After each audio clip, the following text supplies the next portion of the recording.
Arratsaldeon, badirudi ja hasi gaitezkela. Eskerrik asko guztioi gaur Koldo Mitxelena kulturunera bertaratzeagatik. Gaur Holokausto Porbalasekin Auschwitzetik haratago deitu diogun zikloari amaiera ematen diogu. Larunbat hontan amaituko da bertan daukagun erakusketaren zikloa, 7 hilabetez egon dena, zin Auschwitz, eta guretzako esaten dut, kultura departamenturako, kultura sailerako, benetan garrantzitsua izan den erakusketa bat da.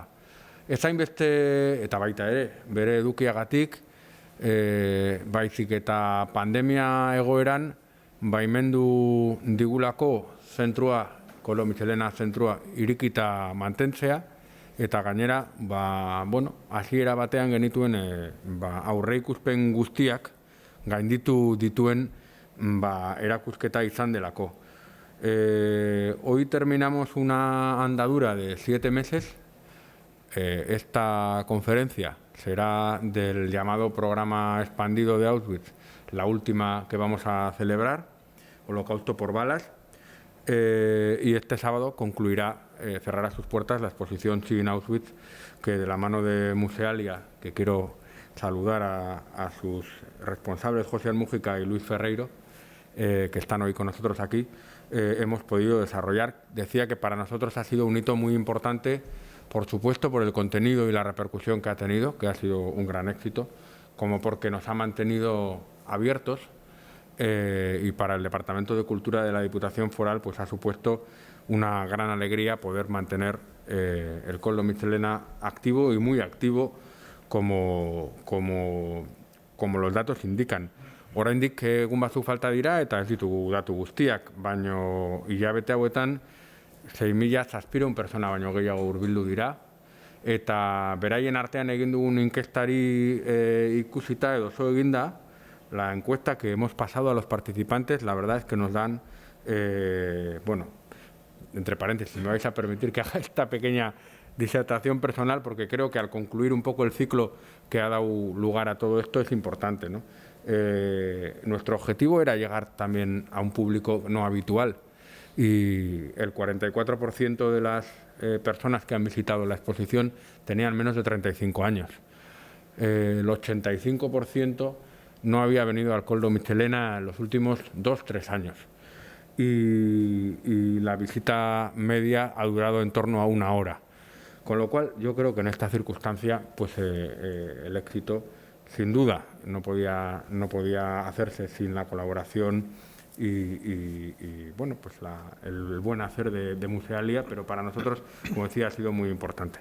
Para terminar, para no aburrir a nadie con datos, el 70% de las personas han valorado la exposición y el ciclo que lo acompaña con un 9 sobre 10, lo cual pues es francamente muy alentador. Y sobre todo, no tanto por satisfacer nuestro propio ego, sino porque refleja que hemos acertado, que este es un tema atemporal y es un tema que transmite lo que creemos que debe ser la cultura, la capacidad de reflexionar y crear conciencia crítica. En este caso, algo tan concreto y tan tremendo como Auschwitz, pero que es extrapolable a otras circunstancias, siempre teniendo en cuenta que la Shoah y el Holocausto son únicos en la historia de la humanidad, pero desgraciadamente las ideas que dieron origen al mismo pues no son tan únicas ni exclusivas ni del momento ni del sitio donde ocurrió. Bueno, gaur Holocausto por balas hitzaldia izango dugu Marco González eskutik. Marco González es el responsable, el director ejecutivo de Yahad Inunum, de la asociación que pretende, y lo hace en la última década, investigar la parte quizá menos conocida de la exterminación del pueblo judío en Europa del Este en concreto, y no son los campos de exterminio, no son los grandes procesos de exterminación industrial, sino algo, si cabe, más macabro y artesanal, ¿no? Que son los asesinatos por fusilamiento en la Europa del Este, Hace solamente 7 días que se cumple el 80 aniversario de la invasión alemana a la Unión Soviética, que yo creo que es un poco el detonante que desencadenó todo este proceso. Se inició en el año 41 y no terminó hasta el año 44. Y bueno, estamos a 29 de junio y el 22 de junio del 41 es cuando se empieza la invasión de la Unión Soviética y desencadena un poco todo este proceso en los países ocupados del este, como Bielorrusia, Lituania, Moldavia, Rusia, Polonia o, por supuesto, Ucrania. Han hecho un trabajo ingente del que nos dará cuenta ahora, con más de 3.500 entrevistas a testigos y sobre todo algo muy importante que ayuda siempre las fuentes primarias a identificar esos lugares que durante mucho tiempo, me atrevería a decir que durante toda la etapa de la historia de la Europa del Este comunista, también por la colaboración en algunos momentos, ¿no?, de la población local y también de las autoridades, lo que quedaba de las autoridades soviéticas en esta Europa ocupada, pues permaneció durante décadas oculta y bueno, pues su trabajo ha permitido identificar más de 1.300 lugares donde ocurrieron estos hechos terribles que masacraron a más de 2 millones de judíos entre el año 41 y 44. Así que tampoco es una parte menor de la historia del Holocausto, sí menos conocida, pero no menor. Y bueno, yo no me extiendo más. Marco, cuando quieras. Muchísimas gracias. Muchas gracias, diputado de la Cultura Rights, y muchísimas gracias, Patsy Presa, por esta invitación. Y felicitaciones, Luis Ferrero, por esta versión de la exposición que es muy poderosa, como se puede decir, no encuentro otra palabra. Antes de hablarles del trabajo que realizamos en Europa del Este, quisiera presentarles un pequeño video justamente con el trabajo de la organización. Podría decir que es un trabajo que ha empezado en Europa del Este, pero que hoy en día tiene un impacto de lo que es esto que le llamamos el Holocausto por balas, con los genocidios y las violencias y masacres de masa contemporáneas. Entonces les dejo con un corto video. Tout a commencé dans un petit village en Ukraine, Ravaruska. Vous savez qu'il y avait beaucoup de juifs avant la Deuxième Guerre mondiale et on se demandait qu'est-ce qui s'est passé avec les juifs puisqu'aujourd'hui il n'y a personne. En fait, ils ont été amenés au milieu de la forêt et ils ont été assassinés, fusillés.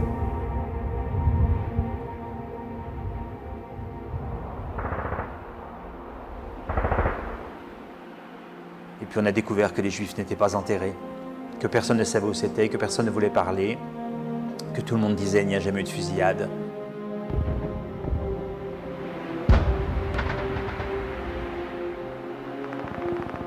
Et c'est comme ça que nous avons commencé à enquêter pour trouver les preuves de ces assassinats des Juifs et des Tziganes. Et depuis 16 ans, eh bien, on frappe à la porte et on demande est-ce que vous étiez là, madame? Et est-ce que vous étiez là, monsieur? Et si la personne répond oui, eh bien, on essaie de sauver la mémoire de l'Europe. Nous avons collecté plus de 7000 témoignages. Je dirais c'est un challenge difficile parce qu'il a fallu admettre que finalement les voisins des Juifs ou des Tziganes sont contents parce qu'ils auront la maison, parce qu'ils auront les filles, parce qu'ils auront l'argent, les bijoux, les chaussures. Il y a toujours des angles morts dans les génocides, dans les crimes de masse, dans les crimes en général. Et nous, notre mission, c'est aussi d'aller dans ces angles morts-là. C'est ça qui nous a amenés dans les petits villages des peuples quichés au Guatemala. Selon les historiens, il y a eu entre 250 000 et 500 000 victimes. Là encore, on a interviewé des femmes, des hommes qui ont survécu. Je me souviens de cette femme qui était enceinte de 8 mois, qui a été violée alors que l'on tuait son mari et ses autres enfants. Et donc ça nous a ouvert à nouveau la zone grise des massacres de masse dont personne ne parle, que tout le monde oublie, parce que c'est pas à la mode, parce que ça n'attire pas les médias. Et puis est arrivé le génocide des Yazidis par Daesh. Lorsque moi-même j'ai vu les images à la télévision, ça m'a paru clair qu'il fallait aller en Irak. D'organisation de recherche, d'organisation de recueil de preuves et d'enseignements, on a développé une expertise d'aide aux survivants. Et c'est ça qui nous permet aujourd'hui de pouvoir agir quand il se passe quelque chose dans le monde. Certains sont mobilisés par le réchauffement climatique et c'est très important. Certains par l'écologie et c'est très important. Mais tous les jours aussi, on tue, on égorge, on met des bombes. Une fois c'est à Kaboul, alors bon, Kaboul c'est loin. Une fois c'est au Nigeria, oh bah on ne sait pas trop où c'est. Et puis tout d'un coup, c'est pas loin de Paris. Tout d'un coup, c'est à Nice. Tout d'un coup, c'est à Orlando. Alors là, on est touché. On est touché parce que c'est les voisins. Il faut que chacun prenne ses responsabilités. Yarat, c'est aussi pour connecter d'autres personnes qui dorment mal lorsque l'on tue quelqu'un très loin. Si on continue à bien dormir, on va se réveiller dans un cauchemar.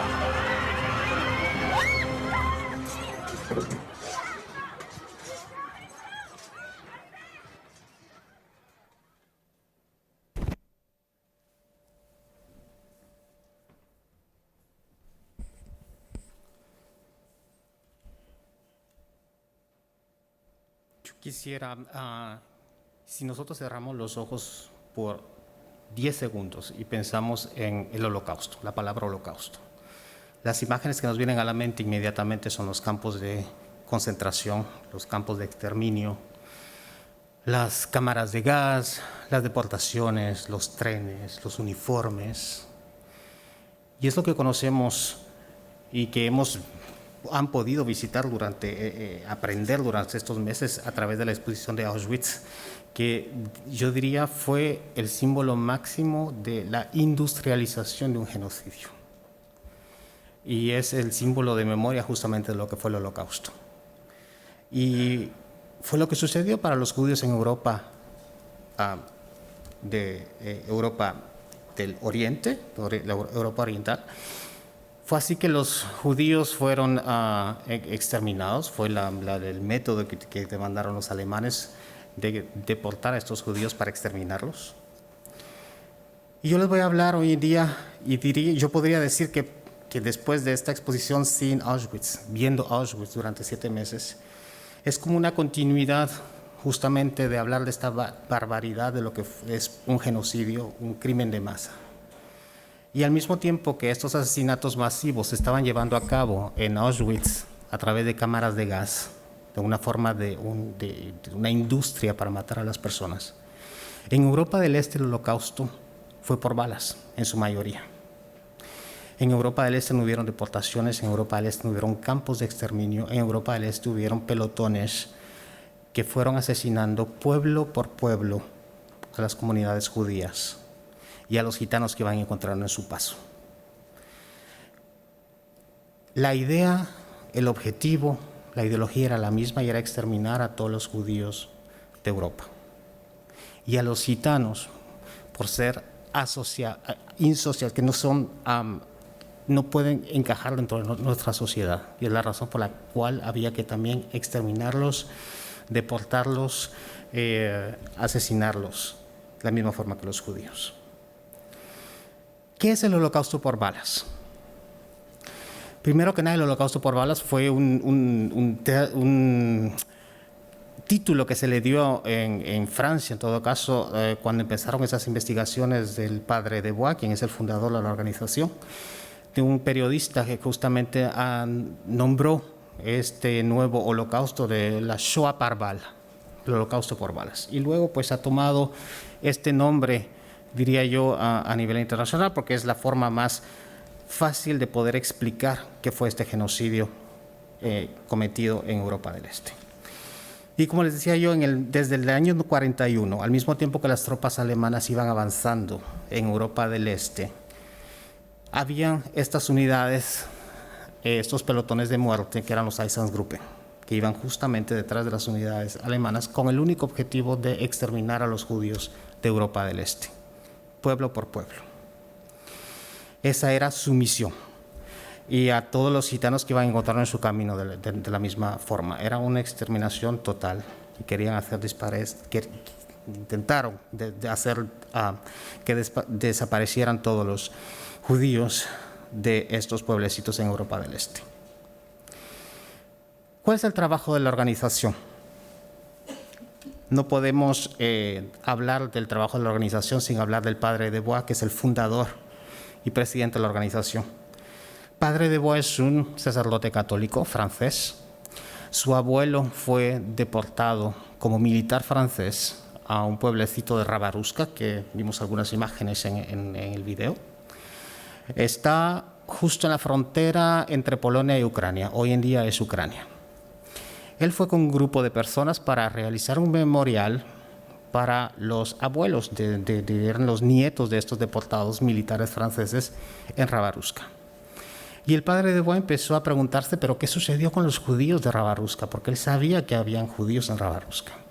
Y en los archivos no se sabía nada de una deportación de estos judíos hacia Belzec, que era el campo de exterminación, que era el más próximo de lo que es Rabaruska. Nadie quería hablar, nadie quería decir, todo el mundo decía que no se sabía qué era lo que había pasado con los judíos. Y un día un nuevo alcalde fue elegido en el pueblo, y él sabía este interés del padre Debois para saber qué fue lo que sucedió con los judíos. Y le lleva en medio del bosque, en las afueras de Rabaruska, y aparecen unas personas ancianas en medio del bosque. Y empiezan a contar cada uno lo que sucedió, y cuentan qué fue lo que sucedió, cómo exterminaron a los últimos judíos de Rabaruska. Cada uno vio, como niño, como adolescente en esa época, cómo los militares llegaron en la mañana, cómo requisicionaron a gente del pueblo para cavar las fosas, cómo le han traído a los judíos y cómo los han asesinado, dejándolos en medio del bosque en Rabaruska. Escuchamos a los testigos. Yo tuve la oportunidad de estar justamente con el padre Debois, esto fue más o menos hace 20 años. Y pensábamos que este era un hecho un poco diferente, que quizás en algunos pueblos en Europa del Este esto había sucedido. Y el alcalde de Rabaruska le dice al padre Debois, pues lo que he hecho por usted aquí en Rabaruska, yo lo puedo hacer por los pueblos que están alrededor de Rabaruska. Y así es como hemos empezado a entender que el holocausto en Europa del Este no fue por deportación, pero fue por fusilamiento. En cada pueblo hubo una masacre, en cada pueblo había una fosa común. En ese tiempo nos contactamos, empezamos a hablar con el Museo de Memorial del Holocausto de Washington, D.C., que tienen una colección gigantesca de archivos. Y nos dice el director del Centro de Investigaciones del Museo Memorial de Washington que tienen 16 millones de copias de archivos soviéticos, la mayoría escritos a la mano.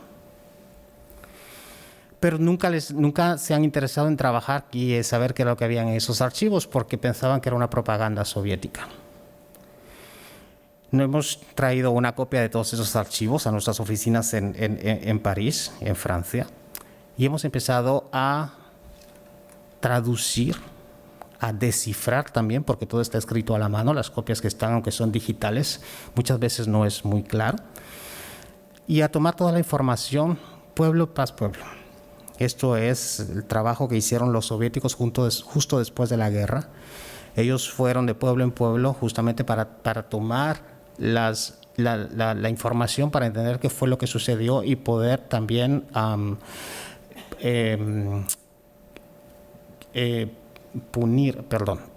para poder castigar a los culpables, a los que habían colaborado con los alemanes. Y entonces en esos archivos está con detalle todo lo que sucedió, los judíos cuando llegaron, y en muchos casos hablan también del nombre de judíos asesinados, y en muchos casos también la localidad donde se encuentra la fosa común. Con estos archivos fuimos después a Alemania a buscar los archivos alemanes, las deposiciones que hicieron los nazis durante los juicios, donde ellos hablaron y declararon los crímenes que habían cometido en Europa del Este. Y así empezamos este trabajo. Es un trabajo científico, es un trabajo sistemático con fuentes de archivos, que son archivos soviéticos, archivos alemanes. Y luego el trabajo de campo, que es lo que complementa esta investigación. Y vamos pueblecito tras pueblecito en Europa del Este para ir a buscar a los testigos, a los niños, a los adolescentes que en esa época lo vieron. ¿Cuál es el rol de estos testigos? Muchas veces nos preguntan, pero bueno, es que ellos fueron colaboradores, es que ellos son culpables. Y primero que nada, no hay que olvidar que llegamos tarde y que los que realmente colaboraron tan como adultos en esa época, pues la mayoría fueron deportados en Gulag y castigados. Y estamos hablando de los niños, estamos hablando de los adolescentes. Pero lo que es increíble en estas investigaciones que hemos realizado es imaginar que estos niños y estos adolescentes presenciaron los crímenes. De una forma directa o indirecta, ellos supieron lo que sucedió con sus amigos, muchas veces sus vecinos, o simplemente los judíos de cada pueblo en Europa del Este. Estos testigos hoy en día nos hablan, nos cuentan, dan su testimonio, muchas veces por la primera vez que ellos hablan. Muchas veces, como han podido ver en las imágenes, la familia inclusive viene a escuchar y por primera vez entienden lo que sucedió, lo que vivieron sus abuelos y aprenden de la historia de estos pueblecitos a través del testimonio de estos testigos. Es difícil poder juzgarlos y como hablaba con Luis justamente antes de la conferencia, porque me parece que la forma en la que la exposición de Auschwitz ha sido presentada a través justamente de los ojos de otras personas, a través de los culpables, a través de los testigos, es exactamente el trabajo que nosotros realizamos en Europa del Este y es entender a través de los ojos de los testigos lo que sucedió. Y es como una investigación criminal. No es un trabajo puramente de memoria, pero sobre todo para entender lo que sucedió pueblo después de cada pueblo y cada pueblo para asesinar y exterminar a los judíos de Europa del Este. De esta forma hemos entendido que primero que nada estos crímenes fueron públicos. Todo el pueblo presenció, vio lo que sucedió con los judíos y cómo los exterminaron. Algunos de los testigos también nos cuentan con lágrimas cuando recuerdan a sus amigos o a sus vecinos judíos y otros de ellos sin ningún remordimiento. Y como hablaba con Luis justamente antes de la exposición, decía, cuando tocamos la puerta de un testigo en Europa del Este no sabemos si va a ser un culpable o si va a ser alguien que quería a los judíos, pero lo que nos interesa es su testimonio para entender lo que sucedió y recaudar las evidencias en cada pueblo en Europa del Este. Muchas veces podemos imaginar que los que son culpables van a tener una cara de monstruos y los que no lo son, pues van a ser normales, pero nos damos cuenta que estas personas son como ustedes, como yo, y que cualquiera puede ser culpable y cualquiera puede ser una víctima. Cualquiera puede ser un asesino y cualquiera puede ser una víctima. Después de recaudar todas estas pruebas, justamente en cada pueblo, y es por esa razón que no nos gusta mucho hablar de trabajo de memoria, porque lo que más es importante es poder entender este mecanismo de lo que fue el genocidio en Europa del Este. Y sobre todo algo muy importante es encontrar los sitios de exterminio, las fosas comunes en cada pueblo. Porque hoy en día no hay nada, porque no ha habido un trabajo de memoria que ha sido realizado en estos pueblos. En la mayoría de países, en la mayoría de pueblos, no hay monumentos, no hay explicaciones de lo que sucedió. Los restos de los judíos o de los gitanos están en medio de una fosa común, completamente en el olvido. Y es lo que nos damos cuenta que sucede hoy en día también con los genocidios contemporáneos. No sé por qué hay una especie de temor del ser humano, es un temor antropológico, pienso yo, de no querer aceptar que es difícil de poder ir y entender la memoria de lo que es una fosa común. Es mucho más fácil cuando se tiene un lugar que puede representar un asesinato, como es el caso de los campos de exterminio, donde hay un trabajo de memoria importante que se tiene que continuar a realizar. En Europa del Este lo que hay es una ausencia de memoria total. Y es parte del trabajo de la organización también poder recopilar estas pruebas y también poder darles una sepultura digna a todas estas víctimas judías. Pero, ¿qué hacemos con todas estas pruebas? Más de 7,000 testimonios recaudados de no judíos. Hay organizaciones que han realizado trabajos sobre los sobrevivientes, recolectando los testimonios de los sobrevivientes. Y nosotros hemos colectado más de 7,000 testimonios de los testigos. No fueron sobrevivientes, no fueron culpables tampoco. En inglés hay muchas veces que les llaman las personas que están de paso por estos lugares, que es la interpretación de la palabra en inglés, pero realmente no, estas personas nacieron en esos pueblos, pasaron por la guerra, vieron esos asesinatos y hoy en día continúan en esos pueblos viviendo, con esta memoria justamente que ellos han guardado durante tantos años. Y entonces, ¿qué tenemos que hacer con este trabajo, con estas pruebas que son recopiladas? Justamente educar a las nuevas generaciones. Pero la decisión que hemos hecho y que pensamos que es importante es de enseñar a las nuevas generaciones, no de una parte de la historia, pero justamente de enseñarles las pruebas de lo que es un genocidio, una violencia de masa.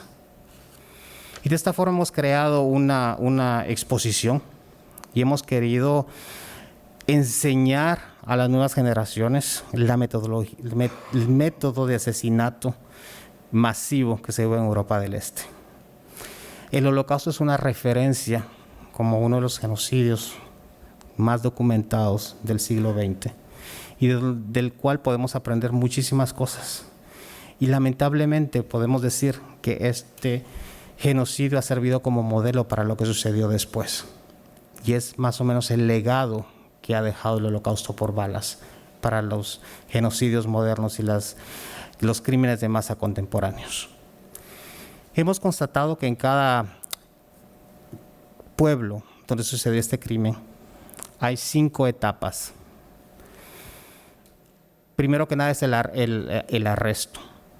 Ponen a todos los judíos, los ponen juntos y en la noche antes del asesinato, pues aparte de maltratarlos, de violar muchas veces a las mujeres judías en los guetos, es todo lo que sucede la noche antes del fusilamiento.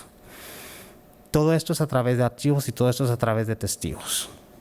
Luego, en casi todos los casos, el camino que realizaron estos judíos hasta el lugar de exterminio fue público, en medio del pueblo. Es como imaginarse que los judíos han pasado la noche en una parte de la ciudad aquí en San Sebastián y que los han llevado por en medio de la ciudad caminando hacia el lugar donde les habían preparado la fosa común para exterminarlos. Todo el mundo lo vio, todo el pueblo lo vio. Luego de ello los llevan al sitio de exterminio y les piden que se desnuden. La tercera etapa de este crimen le llamamos nosotros el desnudo, que es justamente en el momento donde los judíos tratan de esconder si tienen alguna pertenencia, si tienen alguna joya, si tienen algo, tratan de esconderlo entre la ropa, y es la razón por la cual hasta el último momento ellos son humillados y también para recuperar los bienes que pudieron ver escondidos en su ropa. Les piden que se desnuden y luego es el fusilamiento. La mayoría de veces la noche anterior los alemanes han llamado al alcalde del pueblo para decirles: mira, mañana necesitamos que nos caben una fosa. ¿Cuántos judíos hay en el pueblo? ¿Cuántos has puesto juntos? Le dice el número de judíos, entonces ellos tienen el cálculo del tamaño que se necesita para realizar la fosa común. Y utilizan lo que es el sistema soviético, que es lo que facilitó este genocidio al mismo tiempo. Y la gente tenía esta costumbre de ser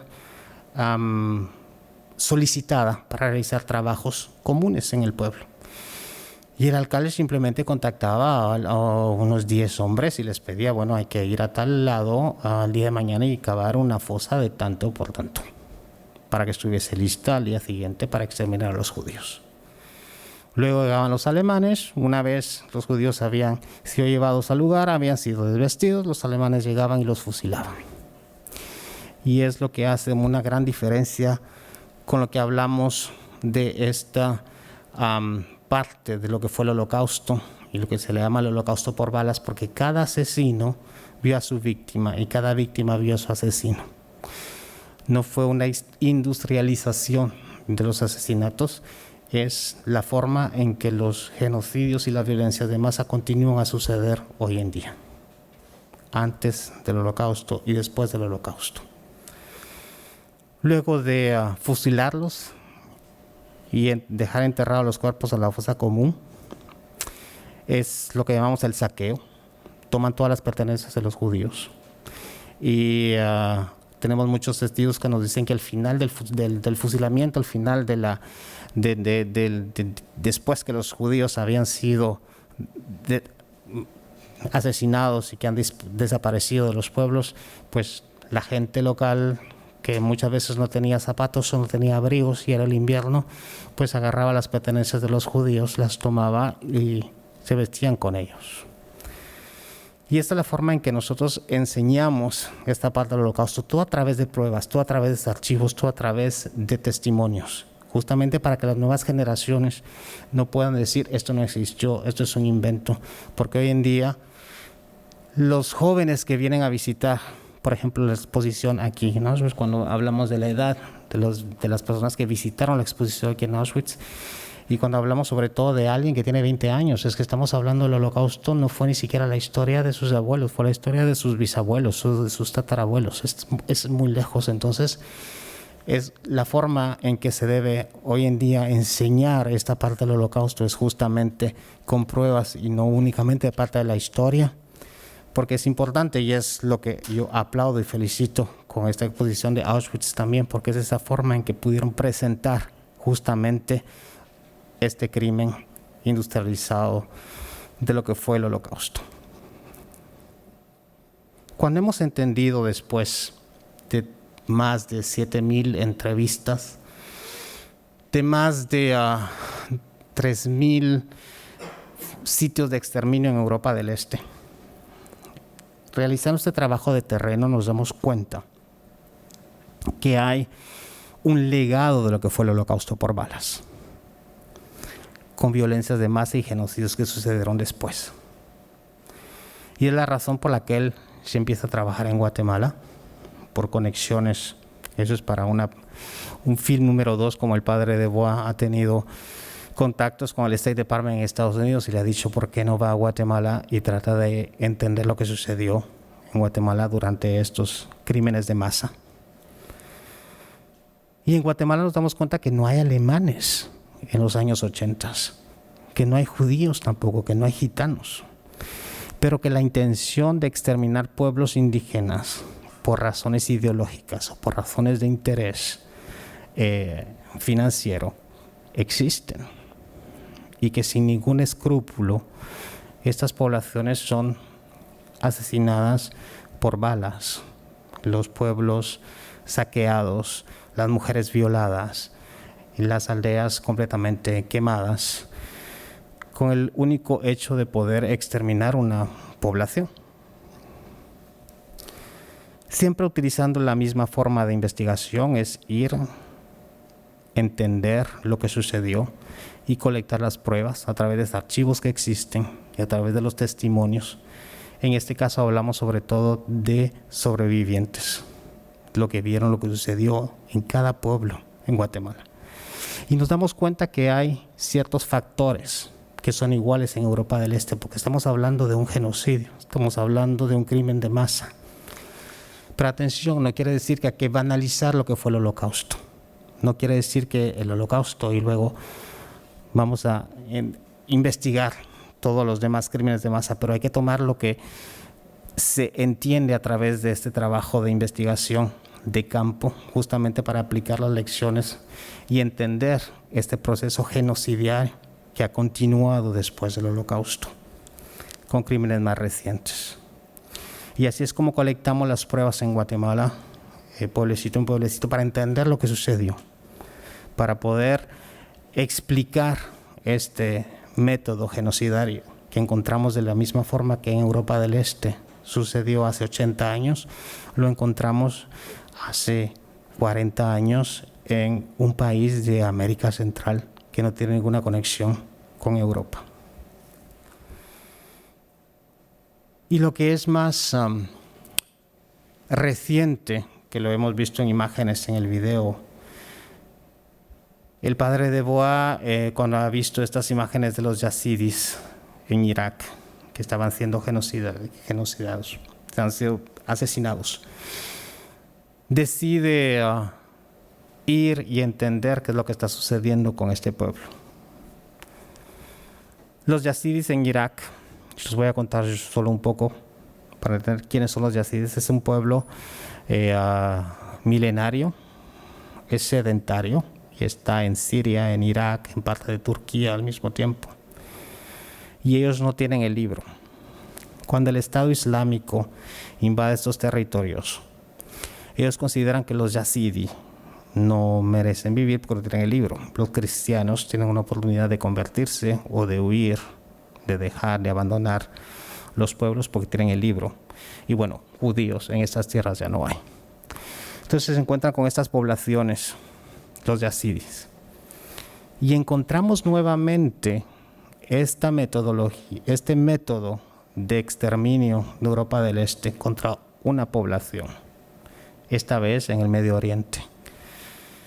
Las unidades del Estado Islámico llegan de pueblo en pueblo, hacen la separación, la selección, y yo cada vez que escucho un testimonio no puedo evitar recordarme de justamente la selección que hacían en Auschwitz cuando llegaban los judíos. Y por eso digo yo, hay muchos paralelos de lo que fue el Holocausto a los genocidios de hoy en día. Llegan las unidades del Estado Islámico a cada pueblo, separan a las mujeres, con los niños, a los hombres y a los ancianos. Los hombres la mayoría de veces son fusilados y dejados en fosas comunes. Muchas de ellas no se sabe dónde están. Y las mujeres en este caso son convertidas en esclavas sexuales. Hemos recopilado testimonios de niñas a los 9, 10 años que han sido vendidas y revendidas durante estos últimos 4 años, muchas veces más de 20, 25 veces, que han sido abusadas, que han sido violadas. ¿Y qué pasa con los ancianos? O sea, aquí exterminan a los hombres, la mayoría sistemáticamente los fusilan, los dejan en fosas comunes. Las mujeres las convierten en esclavas sexuales y a los ancianos los ponen como perdón que a veces tengo que encontrar la palabra en español, pero cuando hay ataques, cuando hubieron ataques contra los pueblos y que se veían que habían civiles que habían sido víctimas, sobre todo los ancianos que ellos ponían delante para que fueran asesinados primero. Escudos humanos, muchísimas gracias, como escudos humanos, exactamente. Eso fue lo que hicieron. Y algo terrible que hemos descubierto de este genocidio moderno es la forma en que han indoctrinado a los niños. Los niños los han convertido en terroristas potenciales. Los han puesto en escuelas para que aprendan y se vuelvan a utilizar armas, explosivos, y que aprendan la religión. Y esto es una forma, vamos a decir, de un genocidio moderno con un horror que hay que agregar. Llegamos en Irak y empezamos justamente a trabajar en los campos de yazidis. No les llaman campos de refugiados, sino campos de desplazados, porque están en sus tierras y porque han tenido que abandonar sus pueblos, están ahora viviendo en campos. Y hemos empezado justamente a entrevistar y encontrar todos estos factores que hemos encontrado en Europa del Este, con los nazis, los judíos, que hemos encontrado en Guatemala y que hemos encontrado en Europa del Este, en el Medio Oriente, a través de los testimonios muchas veces de las mujeres, y que nos cuentan lo que sucedió, para entender justamente nuevamente estos factores que hacen que suceda un genocidio, una violencia de masa, una masacre de masa hoy en día. Siempre me gusta hacer la diferencia entre lo que es un genocidio y una masacre de masa,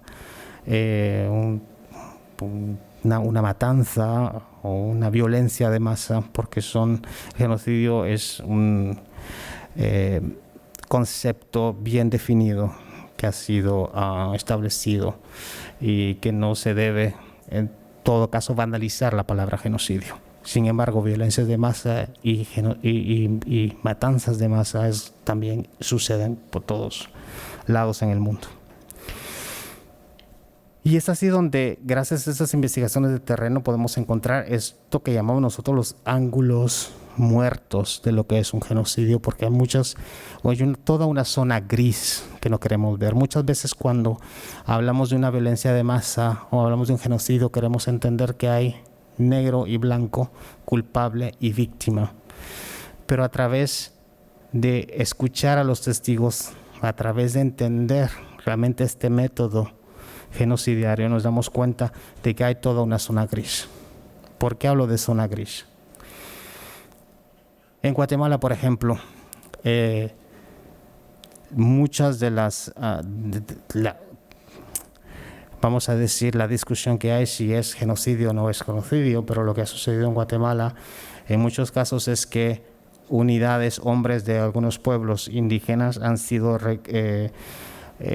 tomados por el ejército para que ellos mismos cometan el asesinato con sus vecinos en otros pueblos. Entonces no estamos hablando de una exterminación de un pueblo, sino es una forma que utilizaron justamente para implicar a los mismos vecinos para poder realizar estas matanzas. Y en el Medio Oriente con los yazidis nos damos cuenta que con esta forma de indoctrinar a los niños, y que hoy en día tenemos que hacer un trabajo muy importante para que ellos vuelvan a encontrar su identidad que han perdido justamente a través de todos estos años de lavado de cerebro y de entrenamiento para volverse terroristas. Y las mujeres, estuve en Irak hace justamente 2 semanas, no había ido desde el 2018. En el 2018 me recuerdo yo que los testimonios que escuchábamos de estas mujeres, la mayoría eran de mujeres que habían sido rescatadas por sus familias, que habían pagado a personas que las rescataron para poder salir del dominio del Estado Islámico y poder regresar con sus familias. Entonces eran mujeres que estaban muy afectadas y contentas de encontrar a su familia. Hace 2 semanas que estuve en Irak con el equipo y hicimos esas entrevistas con mujeres, nos damos cuenta que muchas de ellas habían aceptado su suerte, que habían aceptado el hecho de que habían perdido a su familia y que no iban a volverla a ver nunca más. Y entonces encontramos esta zona gris porque ellas muchas veces han tenido que sacrificar dejando a sus hijos en los campos. Hoy en día muchos de los territorios ocupados por el Estado Islámico han sido liberados, entonces estas mujeres han sido llevadas a campos de mujeres justamente, pero cuando son yazidis son consideradas como víctimas. Después de hacer investigaciones las liberan inmediatamente, pero no les permiten que lleven a sus hijos de regreso. Entonces es un sacrificio que deben hacer ellas también, de dejar a sus hijos atrás para volver con sus familias. La situación ha cambiado y es la razón por la que hablamos de estos ángulos muertos, de esta zona gris cada vez que existe un genocidio. Y es importante poder entender a través de los testimonios, a través de los archivos, a través del trabajo de campo, justamente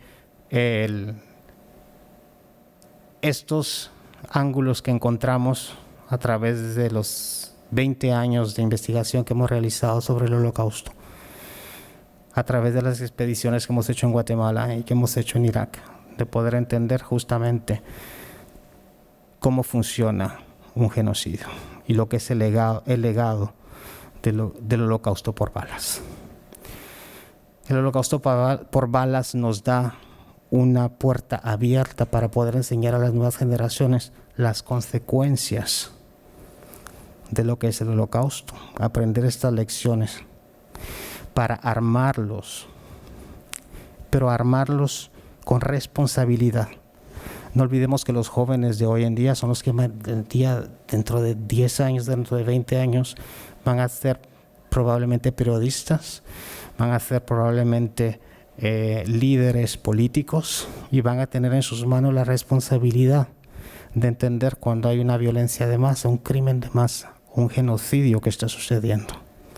Y es la razón por la cual, perdón que siempre digo laquelle, que en francés se dice laquelle, es la razón por la cual es importante que enseñemos a las nuevas generaciones con los actos, con las pruebas de lo que sucedió y no únicamente como algo que fue la historia de sus antepasados y muchas veces que ni siquiera sucedió en Europa. Es la conexión que podemos tener hoy en día para poder enseñar lo que es el Holocausto y sus consecuencias en América Latina, que podemos enseñar lo que es el Holocausto y sus consecuencias en Asia o en África, porque justamente estos ángulos muertos y este mecanismo genocidario se reproduce y continúa a reproducirse lamentablemente después del Holocausto.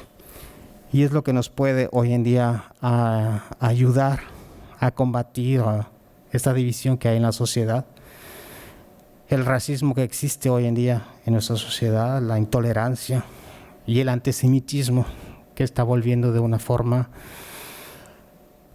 enorme en muchos lugares del mundo.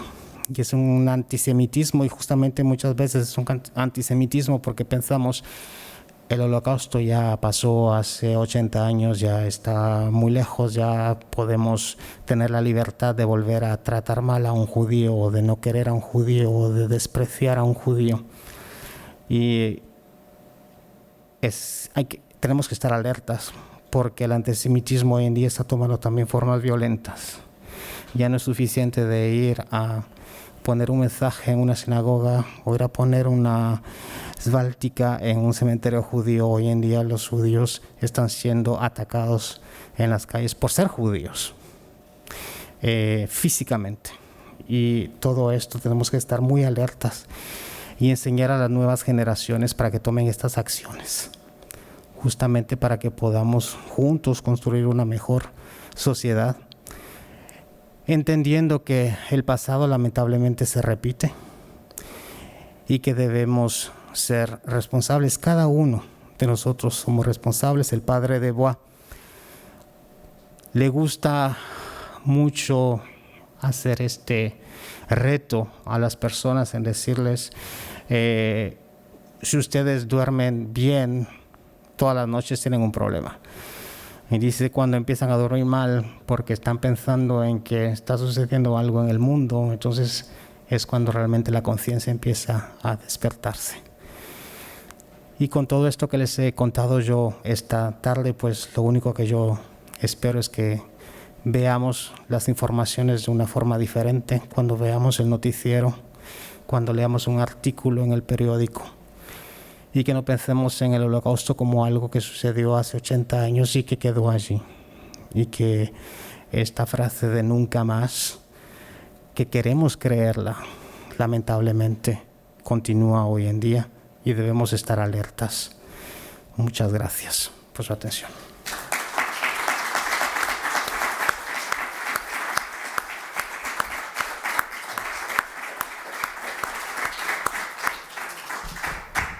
Bueno, Marco, muchas gracias. Yo creo que tu intervención ha sido muy pertinente al hilo de lo que pretende la exposición que tenemos todavía abajo y que pretende también el ciclo Auschwitz Aratago, más allá de Auschwitz. Y si os parece bien, ahora abriremos un pequeño turno y yo, si me permites, lo abriré yo.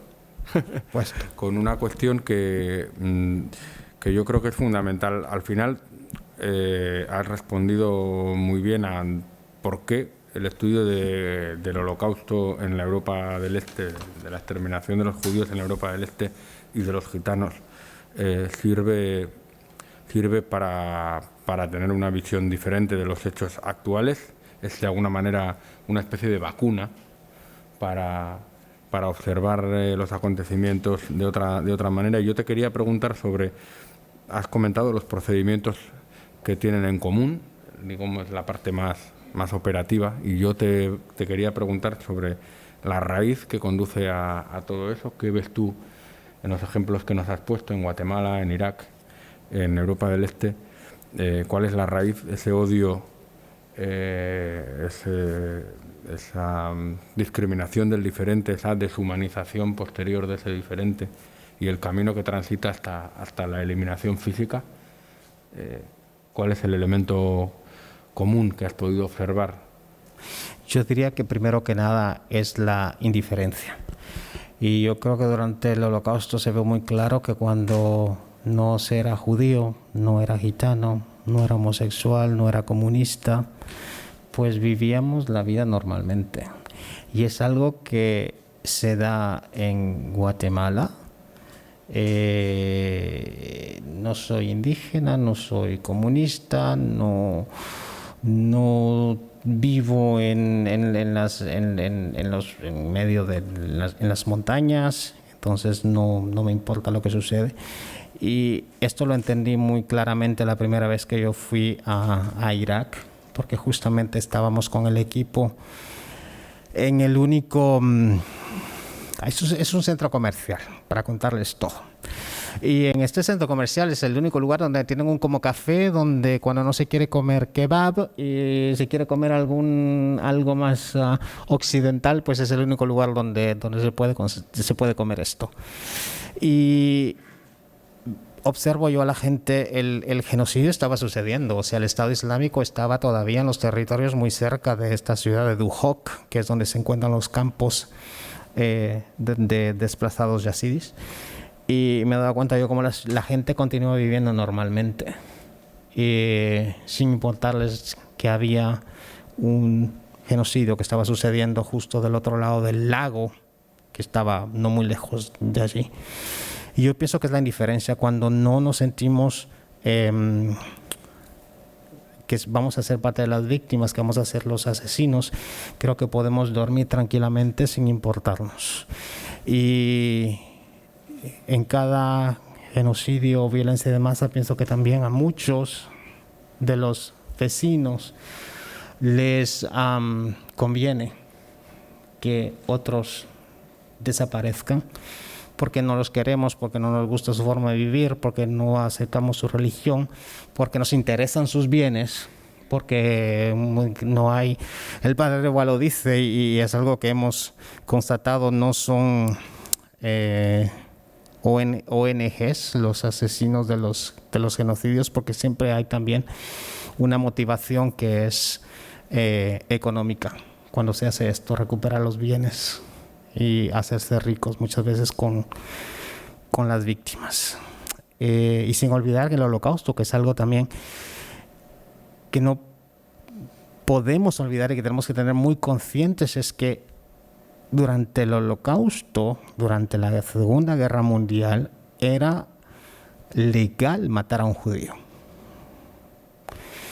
Yo me pregunto si hoy en día, hoy en la noche, dicen que es legal matar a una cierta población en la ciudad donde vivimos, ¿cuántos de nosotros agarraríamos un arma para aprovechar? Porque es legal, sabemos que no vamos a ser castigados. Y esto es lo que también motivó y facilitó el genocidio en Europa del Este. Era legal.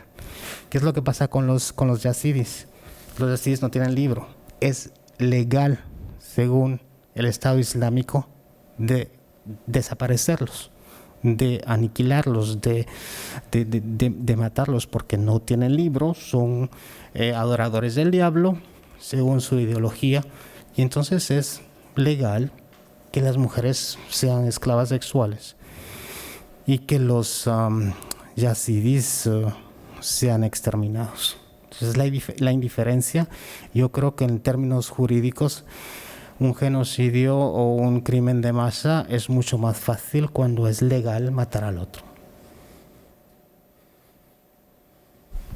Muy bien, gracias Marco. Bueno, orain norbaitek parte hartu nahi badu, damos la palabra a quien quiera preguntar, participar, opinar.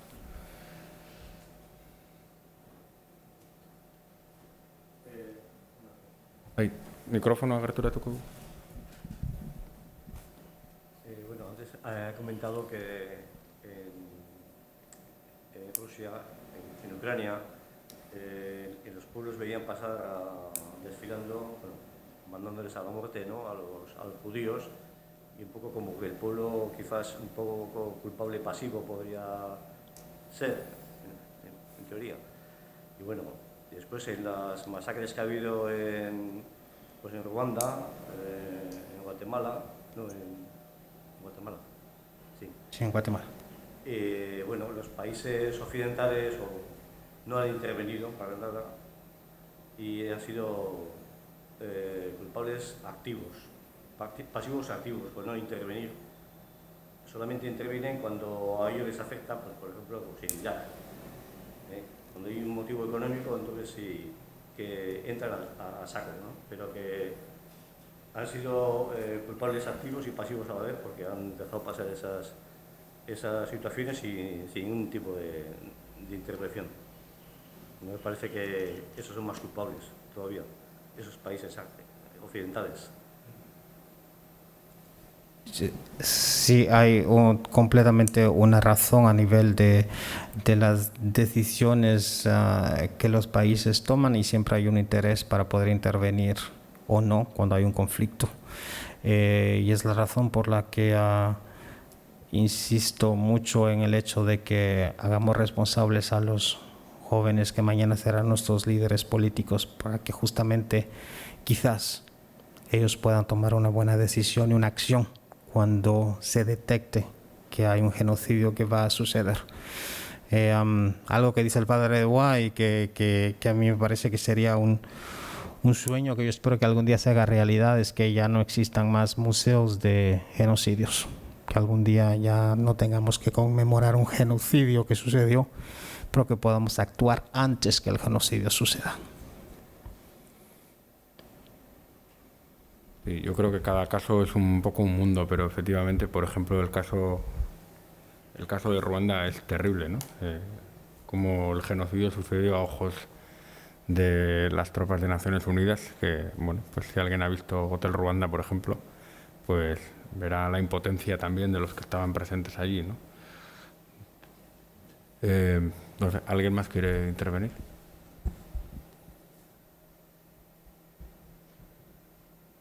No? Bueno, besterik gabe eskerrik asko guztioi etortzeagatik, eta espero dut bai hau eta bai beste ekitaldiak disfrutatu izana, eta, bueno, pues que nos sirva, como decías tú, para vacuna para el presente y para cosas que no suceden a veces tan lejos de aquí tampoco. Gracias, Marco. Bueno, muchas gracias. Gracias a todos. Gracias.